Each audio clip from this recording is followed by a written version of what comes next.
What's up? What's up, everybody? Welcome back. Welcome back. Welcome back to the 210 show. We got a banger for you tonight. But before we get into that, let's do some introductions and we'll tell you about the topics that we're going to discuss. This is Angry Joy, gentlemen and ladies. This is the Hater with Facts. What's up, people? This is Mr. Raider. So we want to talk about some NBA and some NFL and then whatever the hell else we want to talk about. So buckle up. This one's going to be a good one. Who wants to take us? I'll take it. All right. Ladies and gentlemen, the conference finals of the NBA is finally here. We've got Cleveland. They beat my Pistons, and they're taking on the Knicks. To start off with, we have to talk about the fact that Cleveland had a 22-point lead in Game 1 of the Eastern Conference Finals on the road against the New York Knicks, and they whittled it away, and they lost in overtime to the New York Knicks in Game 1. But that's not the most egregious piece of it. The most egregious of it is the fact that the coach of the Cleveland Cavaliers, Kenny Atkinson, actually told the world that he had a very good reason for not using a timeout in the midst of the 22-point lead going away.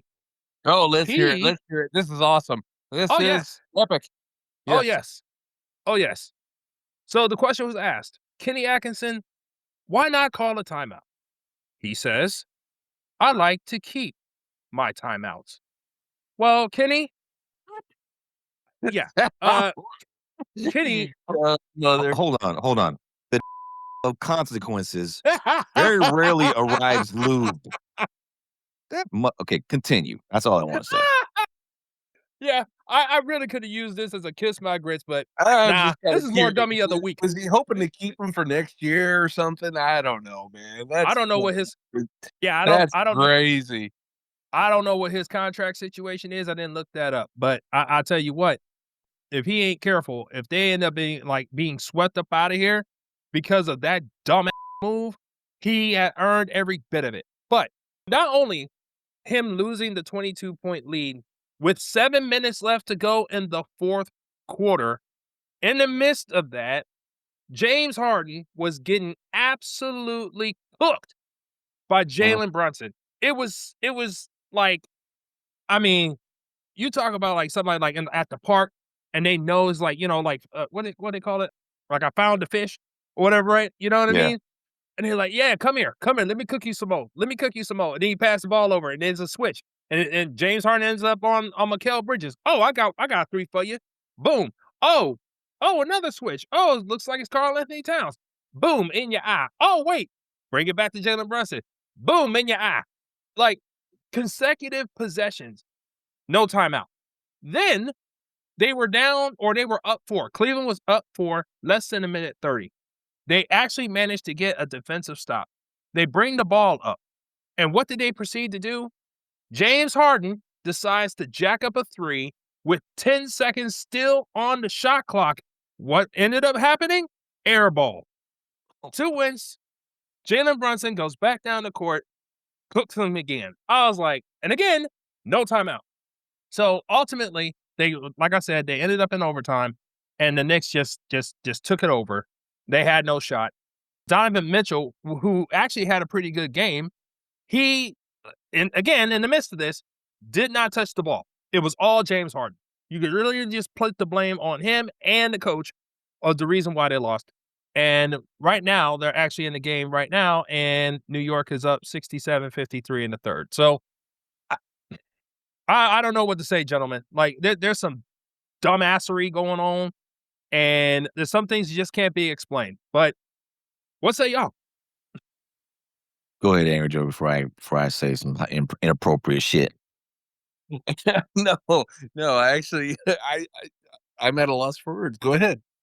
Man, look, okay, a couple things. One, that coach, you big dummy. If you know what, we need to have an award on this show where we give a big dummy of the week award, because there's a couple people right now that would qualify for this week. Yes, absolutely. I'm looking at you, NFL. Talk about anyway, The coach, bro, you've got to know what's going on in the game. The timeouts are important, especially if you're trying to break up momentum or keep momentum, stuff like that, man. So Well, Come it on. doesn't he it's remarkable that he did not call a time. I am mystified. What coach would actually do that? I don't understand it. don't either. Or outright admit that you did it and you were proud of it. Like, Yeah, bruh. yeah. He doubled down. Well, the Yeah. fucking dude doubled down. You know, I mean, God. And it's not, it doesn't escape me that this man looks like a used car salesman too. Like every time I see his face, it just he got the hairstyle like it, you know what I mean? It's almost like it's almost like he want to sell you an 82 Cutlass real quick. You know what I mean? Like it's $3.99 down and 78 payments of $425. It can be right, yours right now. Drive, drive, drive. man. Man, that's what he looked like to me, man. I was just like, bro. He's just That's oh, awesome. he's man. And he's a former coach of the year too. I'm like, "Oh my god, this is That's just yeah, this is so inexcusable. embarrassing." So embarrassing. But, So the um second point I want to make. I'm sorry. Were you still going? My bad. no. I was, Oh, no, I was just gonna I have to make mention about the fact that this is the very same team that beat my Pistons in game 7, to which they beat the bricks off of us. There's nothing for me to say. Not Cam, Kay Cunningham, he only put up 13 points. Nobody else came with him to help him out, and they beat us like damn near 30. So I there's nothing I can say. And then they turn around and pull this nonsense. I'm like, wow, we lost to these fools. So I'm not too pleased with my Pistons right now. We definitely have some work to do to retool to get back to this point next year. But what really makes this really, really bad is the fact that I can't stand the New York Knicks. I hate them. And I dedicated an entire Kiss My Grits to it. But I and the fact that now they might have a chance to get to the NBA finals because of absolute stupidity. This oh my God. This stimulus package that they're getting from Cleveland makes me absolutely sick. So thanks, Cleveland. I really appreciate you. So does this actually, how should I say, thicken the pot for a certain player in our fantasy league that just so happens to be a Knicks fan? Yes. Yes, it does. I just Yeah, didn't yes, want. it does. and if I he couldn't help it. it, I'm sorry there, buddy. You know, but No, you're I not. had to No, throw it no, in you're there. not. bro, I know you're not. if he makes an appearance, he's gonna tell you what's up I because know. you keep I know. dogging his mix. I know. I know. It's So for the audience, we actually have a guy that's from New York that actually is a big, huge, everything New York fan, with the exception of the Jets, of course. You know, because the Jets suck. You And the know, Mets. but the but so him and Hader are, how should I say, rivals, to say the least. yeah, It's we're rivals in fantasy football. Like there's like as an individual, I have no problem with the man. I respect him very much. But when it comes to fantasy football, I can't stand his guts. well, yeah, And yeah. he knows it. When it comes to So fantasy football, you know, you kind of want to see him run over by a train suffer. like Yeah. 5 times. You know, Yes. Figuratively, not literally. Yeah, no, not yeah. Metaphorically literally. I speaking. said in fantasy football Y- terms. I need to Yeah, clarify. yeah. Nobody's wishing death on anybody. You know, No. Definitely not. No. Just a modicum of no success. Correct. Correct. May all his draft picks fall apart. May they all the be same way kickers. I am with, my best friend on here that's a Raider fan. Yes, I wish horrible things for the Raiders organization, You watch but your mouth. Wow. I still love my boy. I still love my boy. Okay. I don't but see he can't help himself, man. We was talking about the New York, Next. yeah, and then he goes and ends up taking a shot Hey at the man, I Raiders. saw it Like in. it I don't saw it in. surprise me, bro. It don't surprise me. I That's just funny. on here. Fuck, No, fuck are you? this is gonna be hell of a series, don't you think? I mean, let's see how Cleveland actually bounces back. I mean, aren't they playing tonight? Right? Yeah, Yeah, yes, they're playing right now.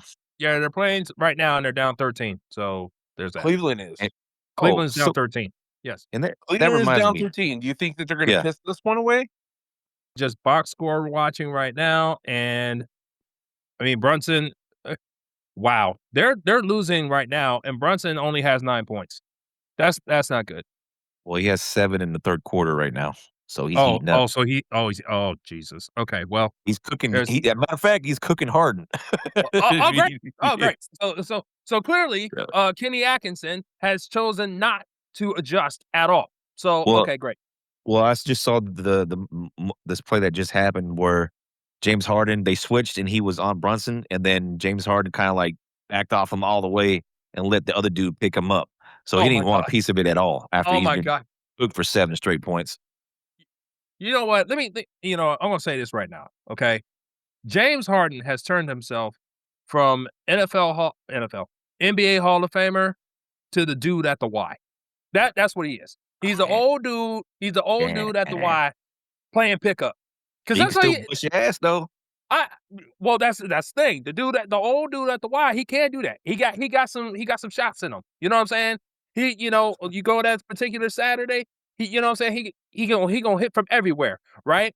But then there are times on defense, all he gonna do is gonna point out to other people what they should be doing, and he like his man just do whatever he want. That's what he's doing right now. God, James Harden, get out. Get out. Get out. Stand. Okay. Well, what else you Woo! got for, NBA Yes. if we're done with that Uh, one? yes. So we are the 210 show, right? Yes, So sir. of course, we have to talk about the Western Conference Finals, which is definitely more entertaining. The San Absolutely. Antonio Spurs, first of all, a round of applause to them. They went into OKC in game 1 and put on an absolute show. The alien that is Victor Wembanyama showed up and showed out. They had to go to double overtime, but they pulled out the victory, and they had game 2 last night. They did lose, but it was a close game. And so now game 3 will be tomorrow in San Antonio. It is going to be wild. And Well so Okay, well, hold yeah. So so the it's first gonna be game, don't crazy. forget to mention Wemby did 40 plus and yes. 25. Yeah, Yeah. I was trying to pull up the stat sheet from that game. So it was 122 to 115. And yeah, Wemby 41 points, 24 rebounds, 3 blocks. I mean, Damn. my God. Like Yeah. and and they needed every point as well. Like he pulled up from looked like he put up from like 32 feet to to hit a 3 to tie the game at 108. It was just like it took the air out the building. Like, yo, like So Victor, let me ask you this question.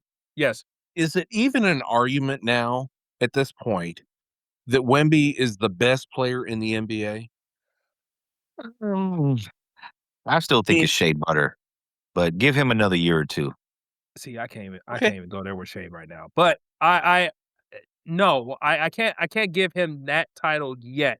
He's on But his way, what though. he Okay. is on his way. He is on his way. I mean, have you Um guys ever seen a man of his size be able to do what he's done? Now Not from the he three-point Rem- line, but yeah, Shaq was the last true dominant center Well, ever. yeah, true dominant center, but he couldn't shoot the three, and he sure as couldn't shoot a free free throw. throw. Yeah, that's what No, I'm he could not. saying. He didn't play around the three-point line like Wemby does, so Yeah. So So I that's what I mean. And not only that, but his assists and everything that he does yeah. on the court is just remarkable. I mean, Shaq, I mean, as great as he was at his game, I think that you're talking about apples and oranges. wait, hold on. Shaq versus Wemby, who you think would win on a one-on-one? Whoa. Overtime, Shaq would win. But Well, but but if you're talking about Shaq actually muscling up Wemby, well, I mean, come on. I mean, the man's a bulldozer, yeah. right, But if you're talking about three pointers and finesse game, once again, you can't. It's hard to compare the two, right. because Wemby, I mean, he's gotten tougher from his rookie year to this year, but he still has a lot more growing to do. You Oh, know, and absolutely. hopefully he can absolutely keep his finesse Yeah. and his Of stroke. course, man. But I still think Shaq would make barbecue chicken out of him. I really do. Well, you know, I mean, if he's driving to the basket all the time, you know, but at the same time, you know, I mean, if he's throwing up any kind of lemons, you know, I mean, Wemby, he's going to knock him You're getting down. him up out of there. Like it's leaving the stadium. But I will say this. I think the appropriate comparison to me is the way I've seen Wembanyama play this year. It makes me think of what it was like to see Bill Russell and Wilt Chamberlain play in their day.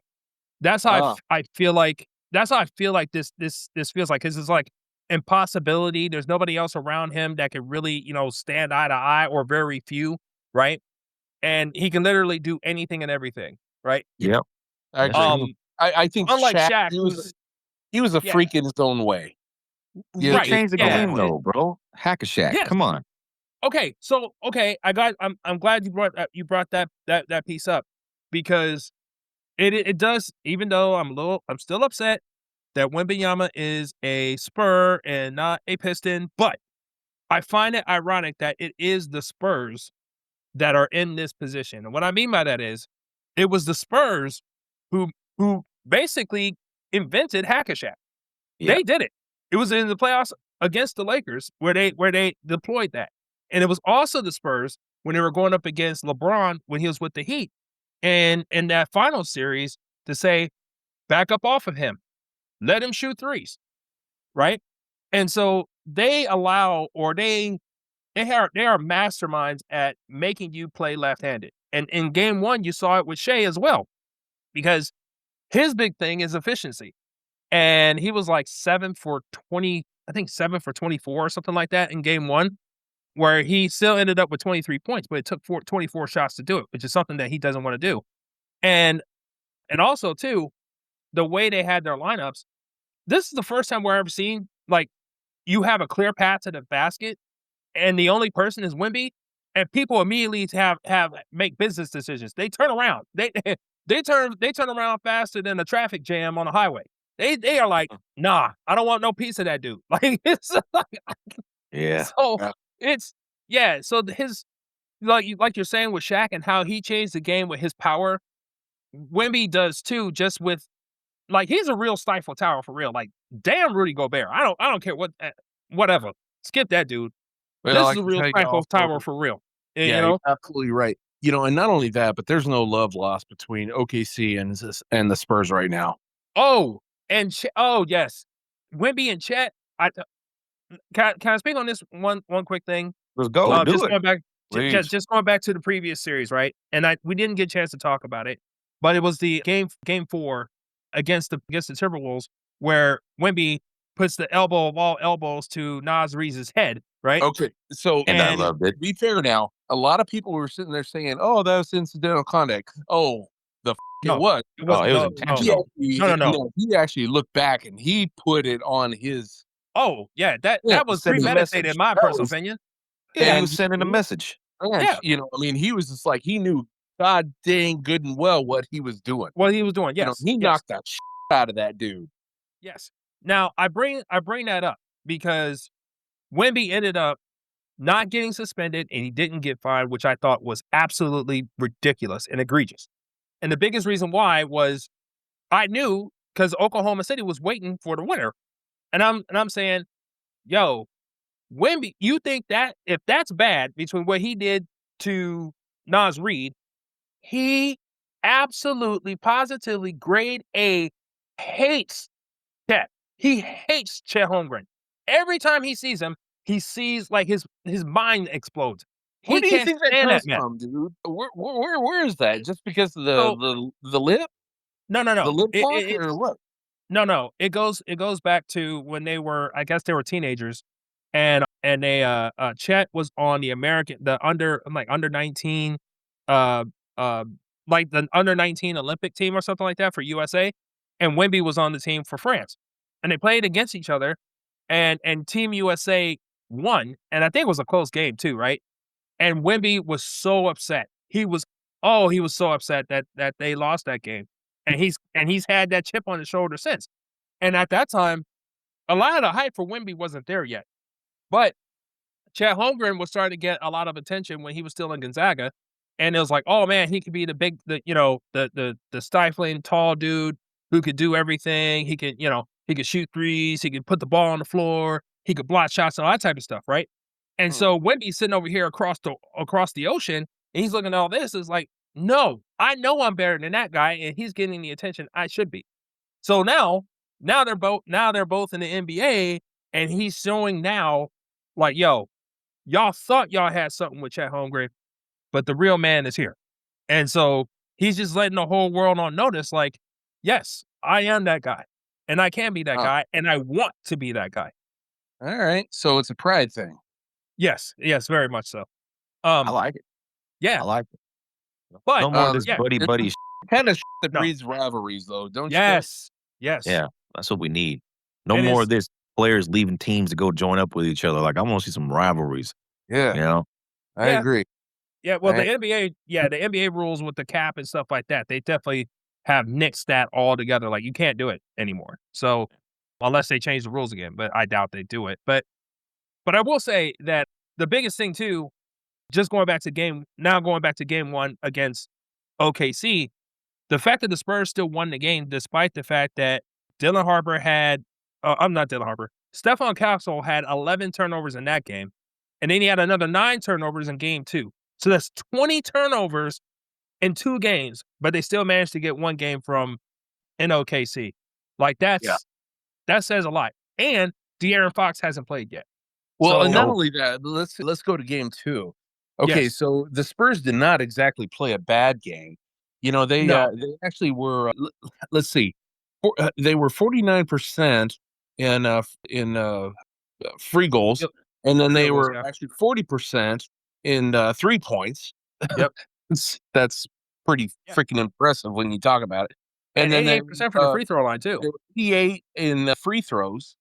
Yep. Stephon Castle, I mean, he actually stepped up for, I mean, because he actually took a step back in game 1, but he actually had 38 points, or excuse me, 25 points, in game 2. Devin Harper, 12, and Vassell, 22. Charlemagne, he actually had only 8, and Victor, he only had 21. So what I'm actually seeing here is that one of the main factors that they're missing, I think it's Fox. Yes. Oh yeah. Yes. They need to Most get Fox definitely. back. If the Spurs are going to actually really make a stretch out of this, because then you actually talk about, let's see, Alexander, he had 30 points. That's Right. Yeah. Yeah, that's not good. Let me see. He's Let's see. We had, yeah, he was the big scorer, was Alexander. right. Yes. So I And think Caruso too. Let's there's- not forget Caruso as well. Like Caruso has been outstanding these 2 games. Yeah, that's a good point. That's a You really know. good point. good point. Yep. Yeah. But the other key point as well, like you brought up Castle, like you brought up his points, but like I said, it's the turnovers though. And that's the one thing that, you have to make room for that because he's just only a second year player. Dylan Yeah. Harper, he's a rookie, right? And they having to move up in their roles because of De'Aaron Fox's injury. So And again, the fact they're able to get away with it is pretty good, you know? I don't need to sound like a pessimist or anything like that, but let's say, for Yeah. example, that the Spurs actually drop this series, which I Oh, really don't think is going to happen. I don't want it. Can you imagine what next year's Spurs are going to be like if they actually manage to keep their nucleus intact? Yeah, and they have some draft capital, I think, right? Yeah, and they Yes. got draft capital. They're going to be hard to beat. I mean, they've Well, got a very bright Not future. Yeah, but the Thunder, man, they're gonna be a force for the next 5 to 10 years with all that Yeah. Yes. talent that they have They on they there. have Once again, it goes back to what I was saying about rivalries. Yeah. This is what breeds yes. rivalries. And Yes. all the more reason to actually watch the game. Yep. Amen. Yeah. But real quick on those 2 points, the Spurs are I think they'll be in a lot better position going forward. And the only reason why I say that is because the Thunder's team has already executed their contracts for a lot of their core players. So you've got SGA, he's already making his 50 million. Chet Holmgren already signed his extension, which kicks in next year. So he's making close to like 40, he'll be making close to 45 to 48 million. And I believe Jalen Williams, I believe his extension kicks in next year as well, and he's close to 50. So between those three, and they have a plethora of a bench, right? But they won't be able to pay them all. So now all those other draft picks that they got from all these other teams, all these other bottom feeders, and that they can just replenish them, let them go, or trade them, or do whatever. And as long as they continue to excel in drafting players, they'll be able to restock.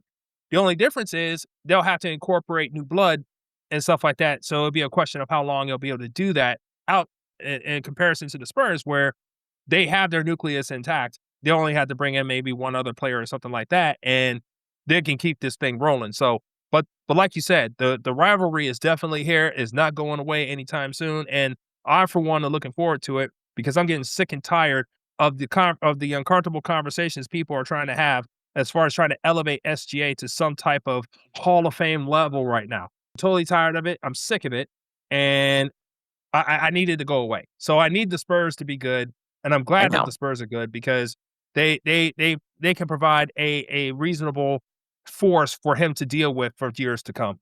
Okay, so 2 questions there, Hater. Yes. Why is it okay, first off, why is it that you hate SGA so much? And 2, how do you guys actually see this series actually playing out? Okay. Well, let me start with your last question first. I predict the upset here. I'm thinking that the Spurs will actually beat the Thunder in the 7-game series 4-3. I think it will definitely go 7 games because of the depth of both of these teams.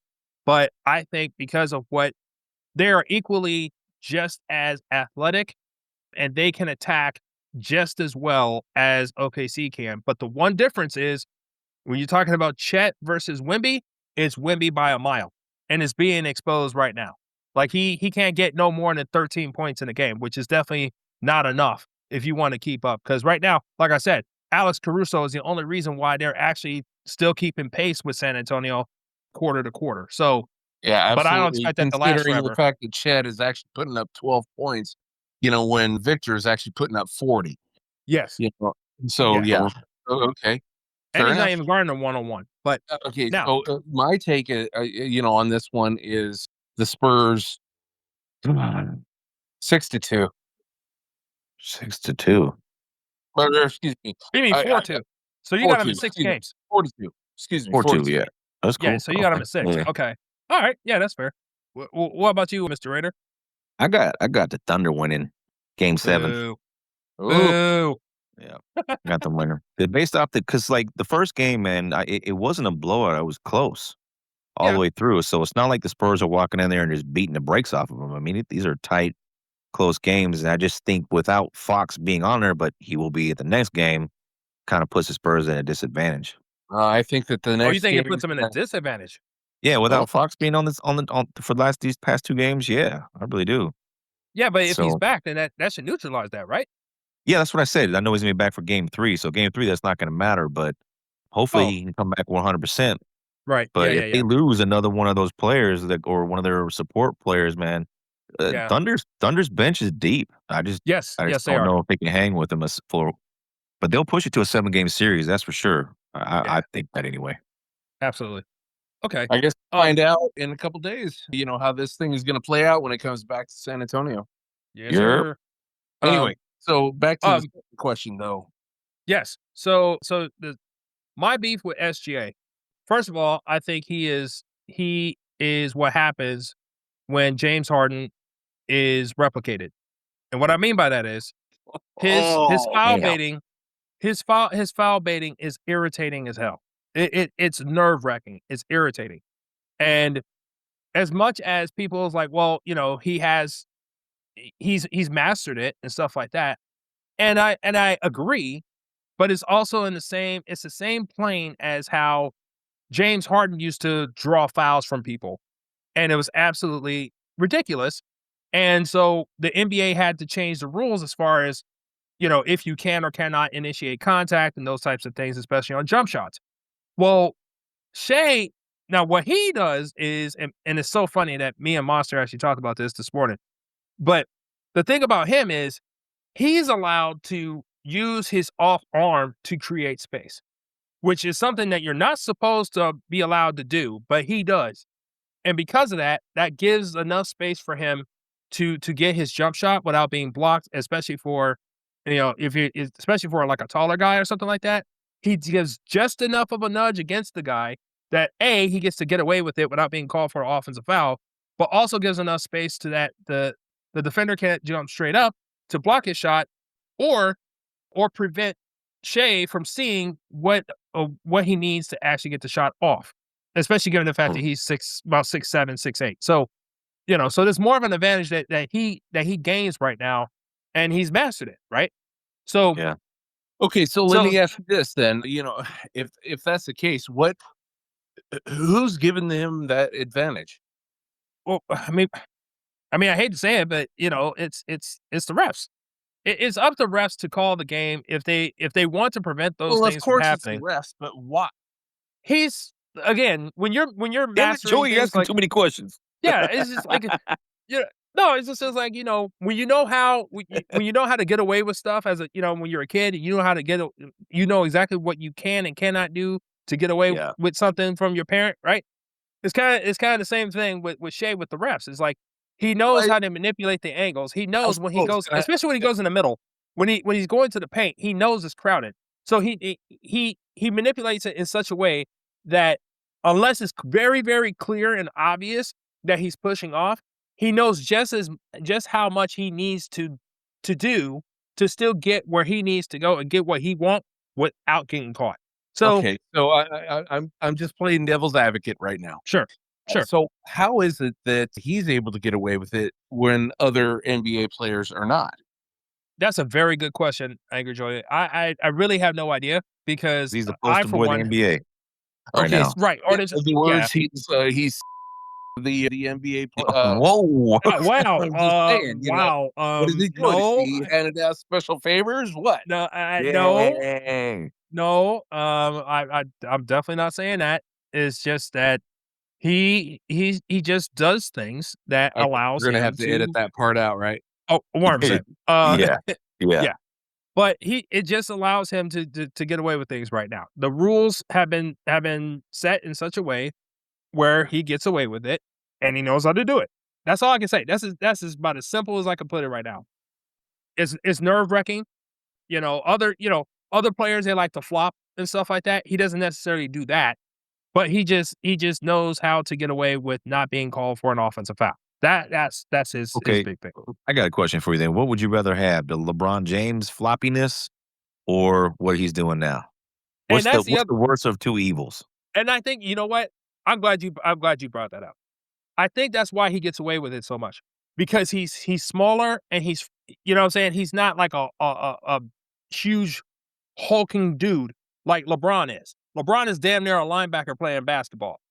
Shea is not. So it does not give the appearance that he's doing these things like that. He's just a lanky combo guard. You know what I mean? He's not a 6'8", 250-pound, 2% body fat dude, you know what I'm saying, that can truck through everybody, but somehow, some way, somebody who's half his size can knock him halfway across the court. It's you know what I'm saying? It optically, it does not look the same, right? So it's not as easy to call, if that makes sense. Yeah, that makes sense. I get it. Yeah. But on that same vein, I would like to, for our audience out there, and I know that there has been, for years, there's been this big argument about Michael Jordan versus LeBron James as who should be or who is the GOAT and stuff like that, Oh, here we go. right? I understand that, this is going to be a point of contention and there's always a big argument at your uncle's house or, at Thanksgiving or Christmas. I understand all that.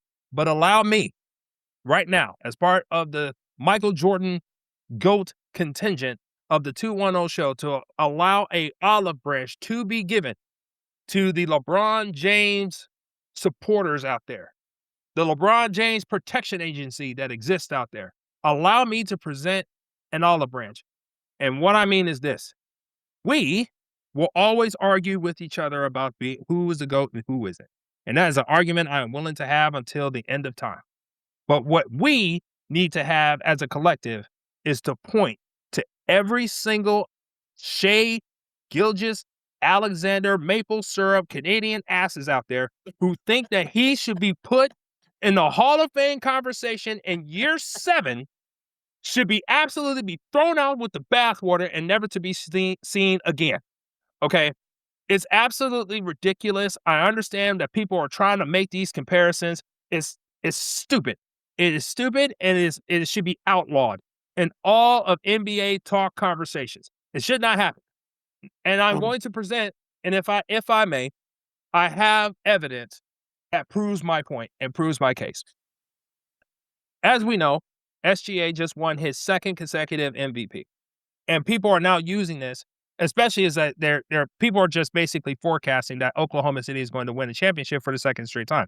So now, based on that, it will put him in a firm conversation of one of the top 10 guards of all time if he has 2 consecutive MVP seasons along with NBA championship / NBA finals MVPs. That's what they're trying to make the argument for. And I am here to stop this noise right now. First of all, that's one of the primary reasons I want the San Antonio Spurs to take care of these jokers so we can stop having this argument and can completely be thrown out. The second reason is I decided to have to collect some stats on a couple of people. The first is, argument number 1 is, I don't even think that Shea Gilgeous-Alexander is the best MVP to ever don a Oklahoma City Thunder uniform. Okay? I still have respect for Kevin Durant. Oh, yeah. I still remember Kevin Durant when he was trying to get past the Golden State Warriors. I remember when he had to go up against LeBron James and the Heatles, and I think they were in the 3rd year, I believe, when that happened. I remember those days, and I remember when he won MVP, and he told his mom that she was the real MVP. Heartwarming. I still remember that, right? Oh, that was cool. I will Yeah. say that, to all credit to him on that one. That was pretty special. Beautiful, right? I'll give all credit for that. Yeah. So, now did y'all know, just in comparison, right? SGA, when he won this MVP, he played 68 games, y'all. Okay? He played 68 games. He averaged 31 points, 4 rebounds, and 6 assists. Okay? Do you know when KD won his MVP, he played 81 games? 81 regular season games, y'all. And he still managed to be a 50% 50% from the field, 90% from the free throw line, and very, very close to 40% from 3-point range. That's by playing 81 games. And this ain't like way back when, because people try to use that against Michael Jordan. They're like, oh, it was a different era back then and everybody played. No, we're talking about KD in the 2010s. So y'all can miss me with that. All right? Now, and since people want to bring up Michael Jordan, I will right now. Michael Jordan in year 7 also won his 2nd MVP. But you know how many games he played then? 82. So please miss me with these efficiency stats with SGA. If he played, hell, I won't even say he had to play 80. I won't even say he had to play 81. Could you at least get to 75? Can we see what your stats look like if you actually play 75 games in the regular season and see if you actually still have these high efficiency numbers like KD did or Michael Jordan did? I don't know if we'll ever see that because, again, as you know, the young folk like to argue, it's a totally different era. Okay, we might not ever see it again. But since we might not ever see it again, I'm going to need you to take these two statuesque all NBA Hall of Fame type players. I need you to give them their proper respect and don't besmirch their name by putting this dude who's being coddled into the Hall of Fame conversation. I don't need y'all to stop that. Pump your brakes. That's all I got to say. That's it, huh? That's it. I was gonna say, that's all. Oh, That's it. okay. Holy cow. I thought you could kept going for another half hour. No, no, no, I'm done. I do think it's a little unfair to be comparing him to Kevin Durant, bro. I mean, come on, Kevin Durant, yeah, I agree. come on. Okay, so to be fair, Kevin Durant, in recent years has actually made some questionable moves. Even Peyton Manning's actually punked him, and stuff like that. But Well, he's still an amazing athlete. I mean, what do you do? yeah, I mean, we were probably in the middle of his NBA story at that point. You know, the burner account Kevin Durant is a totally different person. You know what I mean? Oh yeah, So he's still a stud. I mean, he's still a this is rocker. I mean, yeah, yeah. What do you do? I mean, yeah. he's amazing. He really is. He's a hell of a basketball player. I mean, if I was to hear that he was come to the Spurs, I'd be over the moon. So you know, what do you do? Well, yeah. I don't know how many teams are actually willing to put up with the burner accounts and all that type of stuff at this point, but it Uh, still does not change the fact of what he was able to accomplish while he was still in OKC. And by the way, Russell Westbrook and James Harden, at least at that time, was the reason why Oklahoma City was put on the map in the first place. That's the only reason agree, why you know about them. You know, agree, agree. Because before that they were dumpster fire. yeah, people were upset that they were there because Seattle lost a basketball team because of it.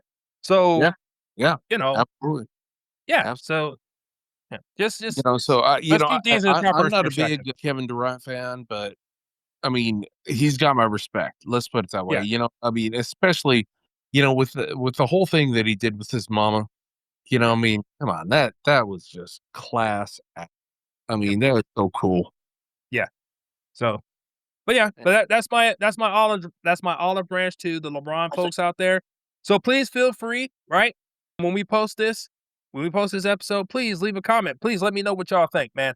If you're Olive an branch SGA to dude, LeBron, my you know God. what I'm I saying? mean, If you're y'all need to play the lottery right now, man. I'm just saying. hey, it's but that's something to say, right? With me, as much commentary as I've given about LeBron James, if we've gotten to the point where I need to come to this man's defense because some other foolishness, it's something's up. So so please, audience, our subscribers out there, please hit that like and subscribe button. But while you at it, leave a comment about this. If you're an SGA person and you feel like I'm out of line, please tell me why. And if you Oh are man, I can't wait to hear the argument about who's the goat. Who's Yeah. the goat? or matter of fact, I got a homework assignment for y'all.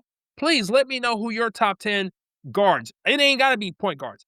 Who are your top 10 Guards. guards? And does SGA make the list? And if he does, please tell me why. And who are you kicking off? That's my question. Please tell me.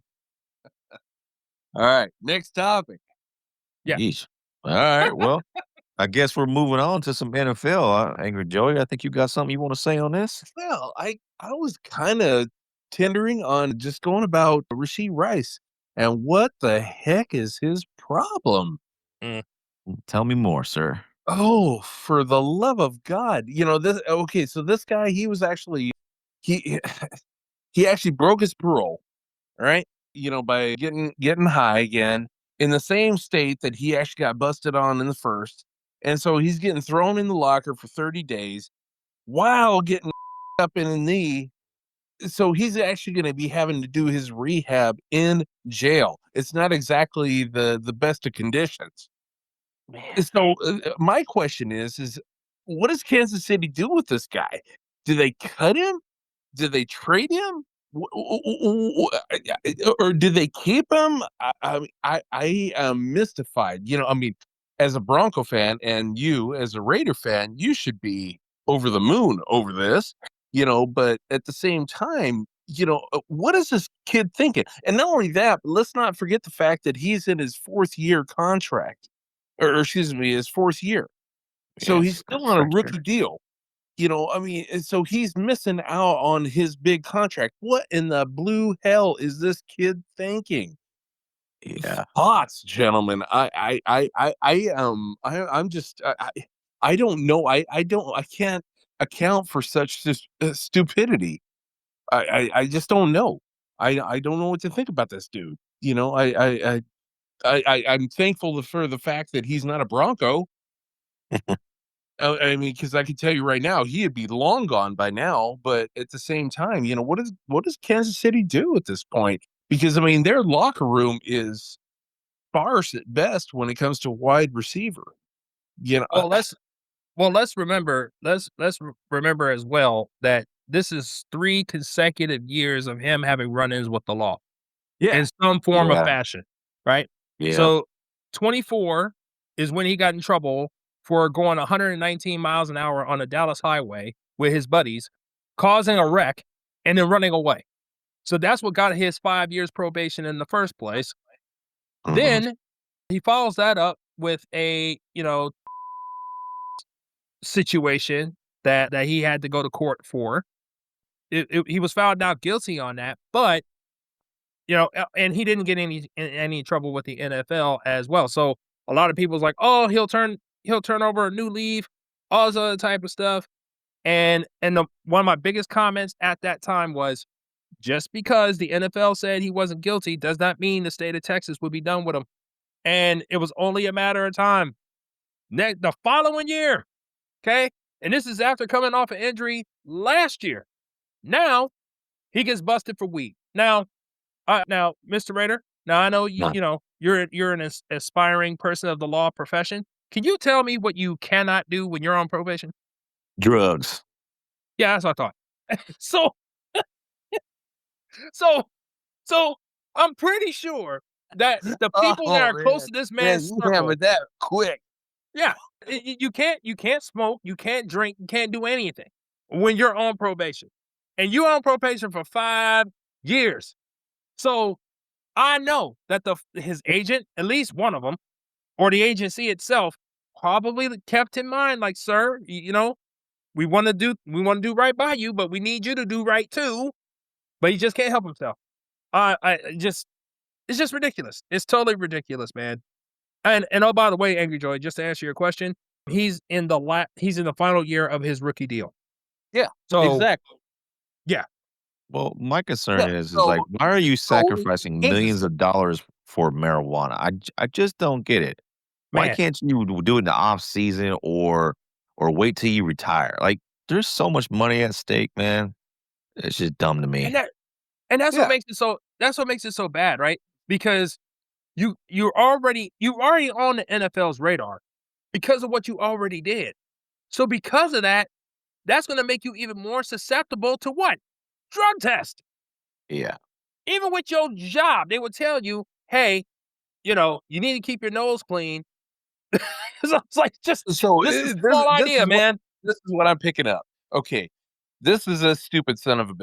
He's sitting there looking at that joint, and he's looking at $20 million. He's like, joint, $20 million, joint, 20. I think I'm going to take the joint. You Man, dumb.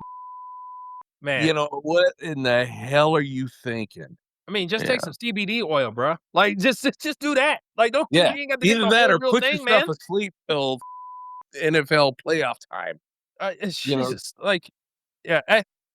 I just wish these people just understand the the level plane the higher plane that you're in, because you're an NFL player, man. You have an opportunity to obtain generational wealth, man.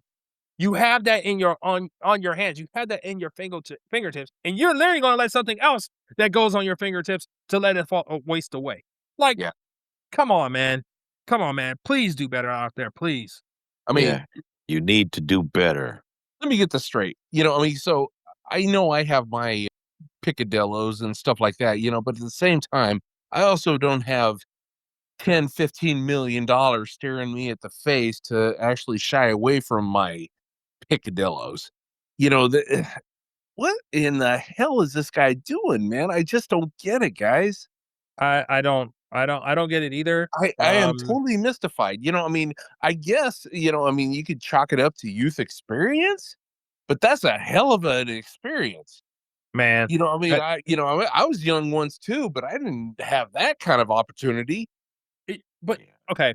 You know what's funny though? Like, I always go by this old saying: smart people learn from their own mistakes, but the wise learn from the mistakes of others.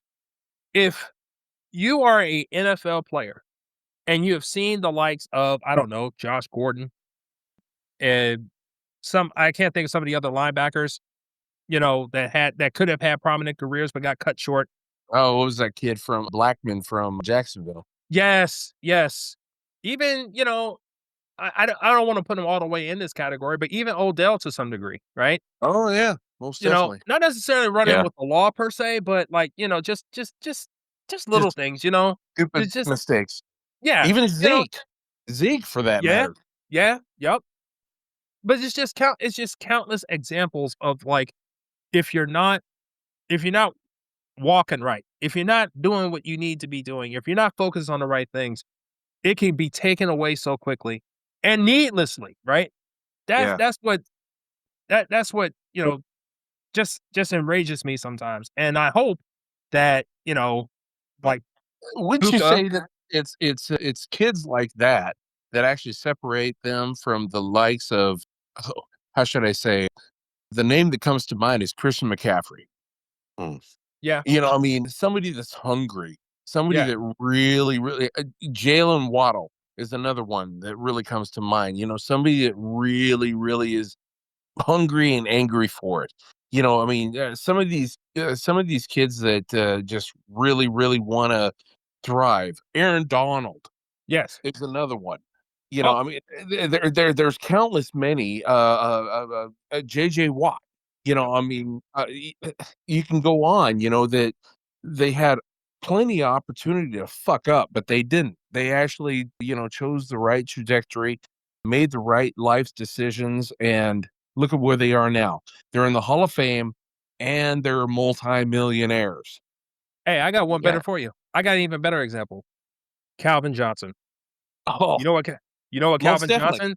You know what Calvin Barry Johnson has? Sanders. Well, Barry no, well, Sanders. no. I bring him up. Specifically because after in his post career, he actually has a medicinal marijuana company. So, yeah, so he's doing it the right way, and of course, is based in a state that actually legalized it, of course. So, but he went the route. He went the right route. You know what I'm saying? Like he wasn't doing that stuff while he was playing. He explored it after the fact, right? Yeah. This is an example. This is what I mean. Like learn from the examples of others. If you're the Rasheed Rices out here, if you're the Makai Lemons. Not saying that he's doing anything like that. I'm just saying these young, promising, potential wide receivers that are out here, dude. Like or just all NFL players in general, man. There are examples of what to do, not to do, and especially when you've already put yourself in a bad light anyway because you decide to do something stupid and immature. Like, come on, man. Yeah. Yeah. And what the one thing that Rasheed Rice, did just couldn't seem to understand is the fact that he was actually already under the microscope. Right. You Yeah. know, how do you not know that? Yeah. And here's the other thing. How is his agent not getting through to him on that? He's probably trying. You know what I mean? Yeah. Yeah. He's Yeah. I'm probably not trying. gonna. Yeah. Sometimes look. Some.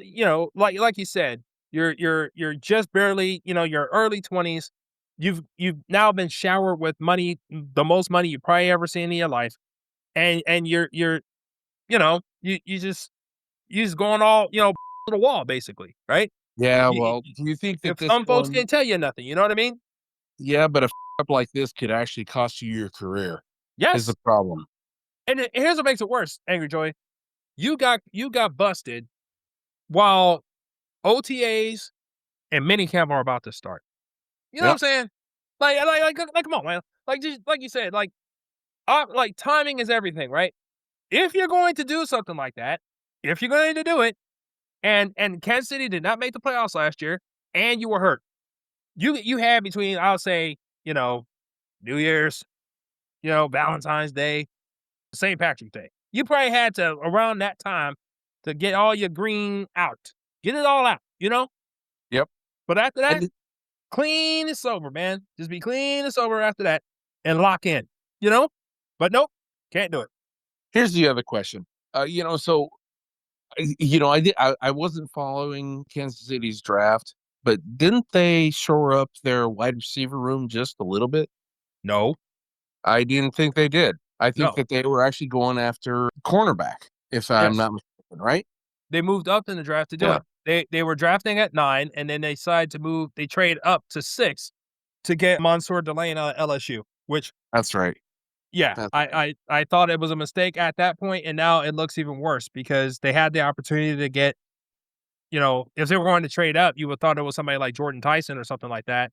But instead, well, if they they're going moved to up trade up, for they can a corner. Lemon. Yeah. So I do. I, I I don't am curious. I am curious. Do you guys think that this level of situation might persuade the Chiefs to pick up the phone and call Tyreek Hill? No, that dude's knee injury is like way worse than Rashi's. Well, not only that, but he's got some drama too. Do Yeah. you think I they would- want any more drama? Yeah. Well, yeah, that's true. Mm. Is the juice worth the squeeze? I don't know, but sometimes desperation makes fools of us all.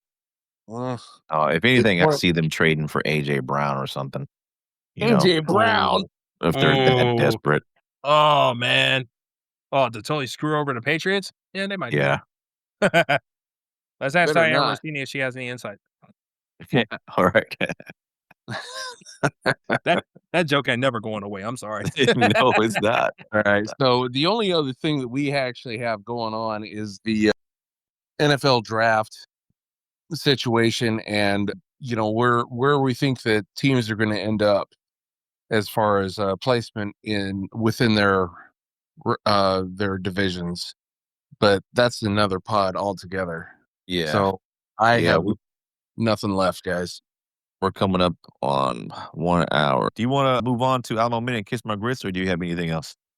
I did want to shout out to just a couple of things before we get up out of here. Number one, in the same vein of stupid is as stupid does, Nolan Smith, Eagles linebacker, former Georgia Bulldog, was just arrested for going 135 miles an hour in Georgia. You big So, dummy. yeah. So again, not learning from anybody else who just so happened to wear a Georgia uniform. Haven't learned yet. These folks still. Look. If you're in Georgia, man, like, first of all, why don't you have a sponsorship with NASCAR yet? That's number one. Number two, when are you going to put a track down there so people can actually have a controlled space so people can go 150 miles an hour without crashing into nobody? I'm just saying. 135 miles an hour. Is that fast? It's pretty fast. I just want to know. Sorry, excuse me. And then I would be remiss, being that we are the 2-0 show and the reputation that we currently have, to announce about the fact that Aaron Rodgers has announced that this will be his final year. This is not a kiss my grits, but it will be close to it. Aaron Rodgers, you're not slick, okay? You are letting everybody know that this is going to be your final year because you want a farewell tour. Look, man, your wine and ass don't need nothing, okay? Just go out there, put on your Steeler helmet, go play for Mike McCarthy, and let him piss you off with some of his play calls by the time of week 6 so that you can start playing like ass. And by the time we get to week 13, the Steelers will decide to bench your ass. So we already know how this is going to end. Okay. You're not getting a farewell tour. You're not Tom Brady. I don't know how many times people will have to tell you this. I know you think you're better than them, but you don't have the hardware to prove it. So just go away. I'll be absolutely happy when you finally get up out of here, and we'll see you in 5 years when you have your own Hall of Fame ceremony because you feel like you're too good to show up in Ohio for the actual Hall of Fame ceremony. But that's all I gotta say about that. Man, you sure that's not a Kiss My Grits? No, Yeah, it's I not. was going to say It's not that official one. definitely sound like a double down on their last Kiss My Grits. Yeah. All right. Well, since there's nothing else, let's go. Speaking of, let's go ahead and do that. So for our normal listeners, they know what this segment's about. For the new listeners, though, let's explain it to you. So Kiss My Grits is something that you want to call out that's asinine, that don't make no sense. You just want to put a spotlight on it and call somebody a big dummy or whatever.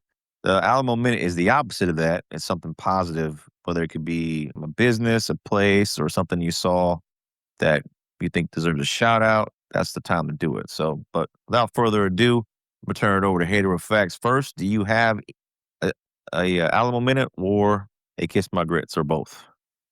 Outside of what I've already just said, no, I do not have a Kiss My Grits this week, or a Alamo minute, unfortunately. But I'll have something. It's still in the pot. It's still in the pot. The grits is still in the pot. So I'll have something for y'all next week. Fantastic. All right, Angry Joey. Okay, I am so glad you asked because I do have an Alamo minute, and this is absolutely for all the fantasy players out there. And those of you guys that are actually dealing with your dynasty drafts. And I don't know if any of you guys are like us, but we actually have an award ceremony for the person that came in first, but we also have another award for the a person that finished last. And they get pretty funny, but I've actually been able to see over the last few days some of the more elaborate, more humiliating feats of discipline discipline for finishing last in your leagues. The one of the ones that I actually thought was the most funny, and I'm not gonna tell everybody about what ours is, because I don't know if it's PG material, But anyway, the the one that I'll I just actually say it. saw, no, but the one that I actually saw was actually pretty cool, because these guys, what they did with the loser was they actually rented out a whole bunch of seats at a Royals baseball game. The team that the guy that lost had actually a whole bunch of, it was in the nosebleed sections, right? And they forced him to wear an astrobot, or just a space suit, if you will, and surround himself with letters that said, "I suck at fantasy football," and had absolutely nobody around him whatsoever. So it Man, was, yeah, it was just epic. I mean, I love have it. the link, that I can share, but it was just absolutely hysterical.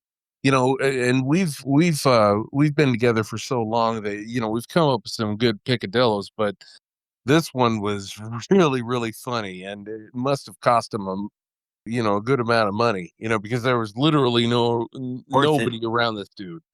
Yeah, that's worth Yeah. it. I wouldn't mind contributing something like that. That's hilarious. So, I don't yeah, even want to know what the price tag is on something like that. yeah. Yeah, I know, So there right? was like nobody within 15 seats of this guy, and he's literally surrounded by signs, just basically outlining, "I suck at fantasy football," and while wearing an astronaut outfit. It was just hysterical. I thought that was, so it was nothing crude, lewd, or lascivious or anything like that. It was just very hysterical, but it put him on notice. That's So funny. yeah, don't fuck around. If you're gonna be in a fantasy football league that's serious and you're around a bunch of alphas, yeah, don't lose. Don't lose. And Yeah, but for the loser in our league, yeah, we had something for him too. what a good sport though, right? To go through with it. You know what I'm saying? Like, Oh man. come on. You know, Yeah, and the one of the guys in our league, he actually said it best.